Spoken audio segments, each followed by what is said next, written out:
England మీద కూడా ఓడింది కదా టీమిండియా. అసలు మన వాళ్ళు వరుస చూస్తా ఉంటే ఓడిపోవడానికి ఆడుతున్నట్టుగా లేదు. టీం ఏంటి మరి అలా కొలాప్స్ అవుతున్న పేక మేడలా కనపడతా ఉంది. ప్లేయర్స్ అంతలా డిస్టర్బ్ అయ్యారా? ఎవరు డిస్టర్బ్ చేశారు వాళ్ళని? స్టాండర్డ్స్ ఇలాగే పడిపోతూ ఉంటే గనుక కేవలం టీమిండియా ఫ్యూచర్ మీదే కాదు, క్రికెట్ అనేది ఒక ఇండస్ట్రీ అయిన తర్వాత దేశంలో జనం జీవితాల మీద కూడా ఈ ట్రెండ్ ఎలాంటి ఇంపాక్ట్ చూపిస్తుందో తెలుసా? మాట్లాడుకుందాం రండి.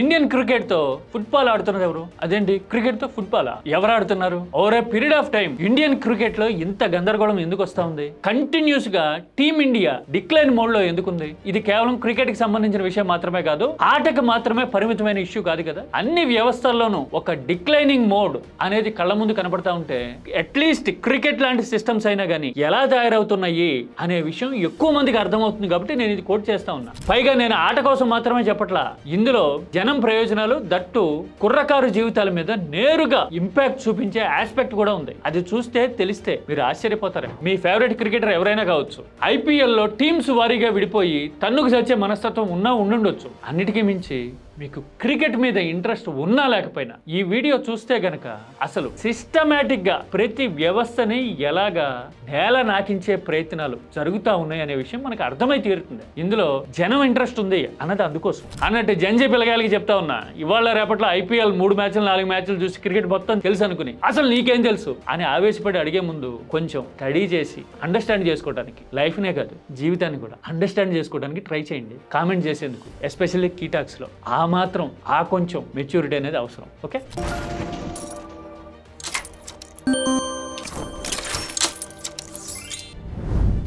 గౌతమ్ గంభీర్ టీమిండియా కోచ్ అయిన తర్వాత టీమిండియాలో ఏం జరుగుతోంది అని మాట్లాడని నిజమైన సబ్జెక్ట్ తెలిసిన క్రికెట్ అర్థమయ్యే అభిమాని ప్రతి చోట కనబడుతూ ఉన్నాడు కదా. అంటే అందరిలోనూ ఆందోళన ఉంది కదా. రీసెంట్ గా 3వ T20 అయిన తర్వాత కోచ్ రెస్పాన్స్ నేను చూపిస్తాను మీకు. ఎలాంటి ధోరణితో ఉన్నాడు అతను అనే విషయాన్ని చెప్పడానికి ఇంతకంటే బెటర్ ఎగ్జాంపుల్ ఉండదు. ఇదిగో చూస్తా ఉన్నారుగా మీరు, టీం ఇప్పుడే ఆ కూర్పు కాంబినేషన్ అంటారే అది సెట్ చేసుకుంటా ఉందట. కెప్టెన్ తో సహా చాలా మంది బ్యాటర్లు మారారట. 15 ఏళ్ల కుర్రాడు ఓపెన్ చేస్తున్నట్ట. హార్దిక్ పాండ్యా లేట. చూసారా ఆ లాజికల్ చూడండి ఎలా ఉన్నాయో. ఎవరయ్యా నిన్ను ఇలా ఫోర్స్ చేయమన్నారు? ఎవరయ్యా వరల్డ్ కప్ విన్నింగ్ కెప్టెన్ ని అమాంతం తీసి కత్తిరించి పక్కనేసినట్టుగా వేయమన్నారు? 15 ఏళ్ల కుర్రాడు అని పుణ్యానికి ప్లేస్ ఇచ్చినట్టు మాట్లాడుతున్నావు. ఐపీఎల్ లో అదరగొట్టి నోళ్లు వెళ్ళబెట్టేలాగా చేశాడు కదా అతను. అతన్ని తీసుకోవడం ఎక్స్క్యూజ్ అని ఎలా చెప్తావు? కాంబినేషన్ సెట్ కాలేదా? ఎట్ ఏ టైం 3 టీములను ఆడించగలిగిన కెపాసిటీ రిజర్వ్ పూల్ ఇండియాకుంది అని ఇదే బీసీసీ కదండి క్లెయిమ్ చేస్తుంది. మరి కాంబినేషన్ జల్ కాకపోవడం ఏంటి? హార్దిక్ పాండ్యా లేడా? లేకపోతే ఎంటర్టైన్మెంట్ తగ్గుతుందేమో, జెండా కప్పుకుని డయాస్ మీద పడుకునేవాడు ఉండడేమో. ఆల్టర్నేటివ్ ఎందుకు చూడలా? హర్షిత్ రాణా తప్ప అంతోటి ఆల్రౌండర్, పేస్ ఆల్రౌండర్ మనకి దొరకలా. హర్షిత్ రాణా ఆల్రౌండరే గంభీర్ లెక్కలో. కావాలంటే చూసుకోండి, 2వ T20లో హర్షిత్ ఒక 6 కొట్టాడు.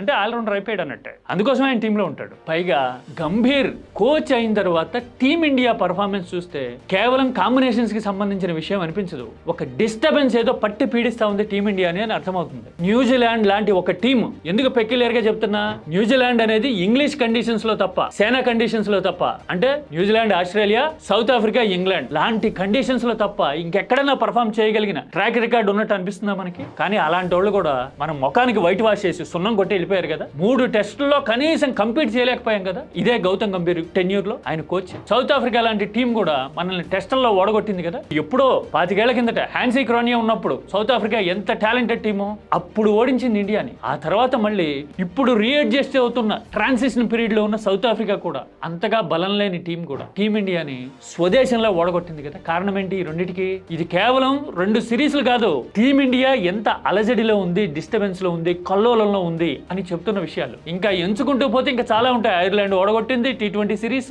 శ్రీలంక 1 డే సిరీస్ ఓడగొట్టింది ఇదే గౌతమ్ గంభీర్ టెన్యూర్ లో. నానా గందరగోళం, పరమానందం ఎటు చూసినా గానీ. ఎందుకని? అన్సర్టనిటీ క్రియేట్ చేసి పారేశాడు. ఒక 15 ఏళ్లు టీం కోసం కష్టపడి గెలిపించి ఒక స్టేచర్ ని ఎక్వైర్ చేసిన ప్లేయర్ కి గౌరవప్రదంగా తప్పుకునే అవకాశం ఇచ్చామా మనం? ఫేవరెటిజం తో చెప్పట్లా. విరాట్ కోహ్లీ అయినా, రోహిత్ శర్మ ఎక్స్పీరియన్సెస్ అయినా ఏం చెప్తున్నాయి? ఎంత థ్యాంక్లెస్ గా ఉంది, ఎంత మైండ్లెస్ గా ఉంది మన మైండ్ సెట్ అని చూపిస్తా ఉంది కదా. అంత అంతకంటే భీకరమైన జోడ్ ఎగ్జాంపుల్స్ చేటేశ్వర్ పుజారా, అజింక్య రహానే. వాళ్ళని తీసి పక్కన పెట్టావు, నువ్వు ఎవరిని తీసుకొచ్చావు మిడిల్ ఆర్డర్ లోకి? పులి లాగుండే టీమిండియా పులిహేర లాగా అయిపోయింది కదా. ఎందుకని?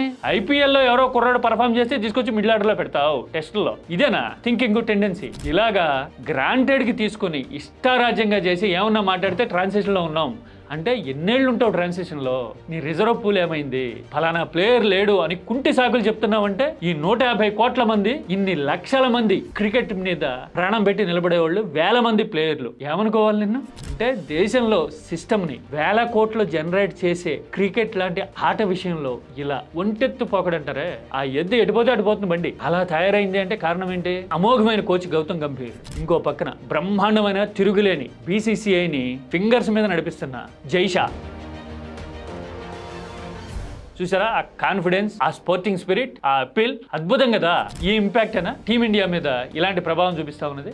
అధికారంలో ఉన్న ప్రతి వాళ్ళు టీమిండియా మీద స్వారీ చేసిన వాళ్ళే కదా అంటే చేశారు, కరెక్టే. UPA ఉన్నప్పుడు శరద్ పవార్ BCCI నుంచి ICC వరకు దున్నేశాడు. కానీ ఇంతలా అతలాకుతలం అయిపోవడం అనేది ఆ టైంలో చూసామా? ఎందుకంటే అడ్మినిస్ట్రేటివ్ ఇష్యూస్ పనికొచ్చే విషయాలు చూసుకుని ఉంటారు, టాలెంట్ విషయంలో ఎక్కువగా వేలిపెట్టుంటారు. రికమెండేషన్స్ అనేవి ఇండియా లాంటి దేశంలో మైండ్ సెట్ లో ఉండి తీరుతాయి, కానీ ఇంతలా కెలికేయటం అనేది అప్పుడు లేదు కదా. మరి ఈ విషయం గురించి జనం ఎందుకు ఆలోచించాలి? మన క్రికెట్ లో క్వాలిటీ తగ్గిపోతుందనా? అది ఒకటే కాదు, ఇంకా చాలా కారణాలు ఉన్నాయి. ఇప్పుడు క్రికెట్ అనేది కేవలం టీవీ ముందు కూర్చొని చూస్తే ఎంటర్టైన్మెంట్ కాదు, ఇప్పుడు ఒక కెరీర్ అయిపోయింది. స్పోర్ట్స్ కి ఫైనాన్షియల్ ఓరియంటేషన్ వచ్చింది, అది వెల్కమ్ చేయాల్సిన పరిణామం. ఇప్పుడు స్పోర్టింగ్ టాలెంట్ ఉంటే, క్రికెట్ ఆడే నేచర్ ఉంటే గనక, అకాడమీ పెట్టుకునైనా వయసులో ఉన్నోళ్ళు కుర్రోళ్ళు అయితే గనక ఆడి షైన్ అయ్యి టాలెంట్ చూపించైనా పైకి వచ్చేందుకు అవకాశాలు పెరిగినాయి. IPL వచ్చిన తర్వాత గ్రాడ్యువల్ గా, ఎస్పెషల్లీ గత 7-8 సంవత్సరాల్లో టాలెంట్ హంట్ అనేది ప్రతి చిన్న పట్టణంలోకి వచ్చేసింది. ఆ టీంలు వచ్చి ఫ్రమ్ నోవేర్ ప్లేయర్లని అకాడమీ నుంచి పిక్ చేసి టీంలోకి తీసుకుంటున్నాయి. సూర్యవంశీ అనే కుర్రాడు అలా వచ్చినోడే కదా. అంటే అతని స్టేట్ టీమ్ కి ఆడకపోయినా కానీ టాలెంట్ ఉంటే రావచ్చు అని నిరూపించిన లేటెస్ట్ ఎగ్జాంపుల్ కదా. అతనికి ఏం సెలబ్రిటీ కోచ్ లేడు, అతని కోచ్ తండ్రే. చాలా మందికి తెలుసుకోలేదు ఈ విషయం. పైగా ఇప్పుడు IPL ఎఫెక్ట్ తో స్టేట్ లెవెల్ లీగ్స్ వచ్చినాయి, జిల్లా లెవెల్ టీమ్స్ వచ్చినాయి కదా. RRR అని రంగారెడ్డి జిల్లాకు ఒక టీం వచ్చింది, ఖమ్మానికి ఒక టీం ఉంది, వరంగల్కి ఒక టీం ఉంది, భీమవరం బుల్డోజర్స్ అని అటు పక్కన కూడా. అన్ని వైపులా ఇలా లోకల్ టాలెంట్ ఫ్లరిష్ అవుతా ఉంది కదా. ఒక సీజన్ లో పర్ఫామ్ చేశాడంటే మినిమం 30 నుంచి 50 లక్షలు సంపాదించే అవకాశం కుర్రాడికి వచ్చింది అంటే కోటీశ్వరుడు అవడానికి ఎంత టైం పడుతుంది? ఎంత టైం పడుతుంది. అంటే క్రికెట్ అనేది టాలెంట్ ఉంటే, కసి ఉంటే, కమిట్మెంట్ ఉంటే, కెరియర్ ఓరియంటేషన్ కూడా. అందుకోసమే క్రికెట్ బాగుండాలి, రేషనల్ గా ఉండాలి అని కోరుకోవటం అనేది ఇప్పుడు నీడ్ ఆఫ్ ద అవర్. కేవలం ఫేవరెటిజంతోనో లేకపోతే ఫలానా వాళ్ళకి వ్యతిరేకంగా ఈ కోచ్ అప్పట్లో కామెంట్లు చేశాడు కాబట్టి అను చాలా సిల్లీగా సపోర్ట్ చేస్తే కనుక ఒకసారి దెబ్బతిన్న సిస్టమ్ ఇండియా లాంటి దేశంలో మళ్ళీ నిలబెట్టడానికి ఎంత ఎఫర్ట్ అవసరం అవుతుందో మాటలకు అందదు. నాకు తెలిసి అయితే గత 25 ఏళ్లలో ఏరికోరి అప్పటి కెప్టెన్ గంగూలీ గ్రెగ్ చాపెల్ని తీసుకొస్తే అతని యాంకీ టెండెన్సీతో, ఆరోగెంట్ మనస్తత్వంతో అతలాకుతలం చేసి పారేశాడు. సెహ్వాగ్ లాంటి డాషింగ్ ప్లేయర్లను కూడా అతను పిసికేసినంత పని చేశాడు వాళ్ళ కెరియర్లు. మళ్ళీ ఆ తర్వాత అంతటి ఇంపాక్ట్ ఇప్పుడు గౌతమ్ గంభీర్ వల్ల అవుతా ఉంది. నిజమా కదా? నేను అందుకోసమే రీసెంట్ గా షార్ట్స్ చేసినప్పుడు కూడా జెల్ అవ్వలేదు టీము, జెల్ అవ్వట్లేదు అని చెప్తా ఉన్నా కదా. కాంబినేషన్స్ ఎందుకు జెల్ అవ్వట్లేదు? బ్యాటింగ్ ఆర్డర్ ఢిల్లీ డాలీ ఎందుకు అవుతా ఉంది? ఆ జెల్ అవ్వట్లేదు అనే మాట వెనక ఎంత స్టోరీ ఉంది, అవునా కదా? మీ కామెంట్ కంటెంట్ ఓరియంటెడ్ గా, సబ్జెక్ట్ ఓరియంటెడ్ గా చేయండి. కల్చర్ మర్చిపోకండి కామెంట్ చేసేటప్పుడు. This is key talks.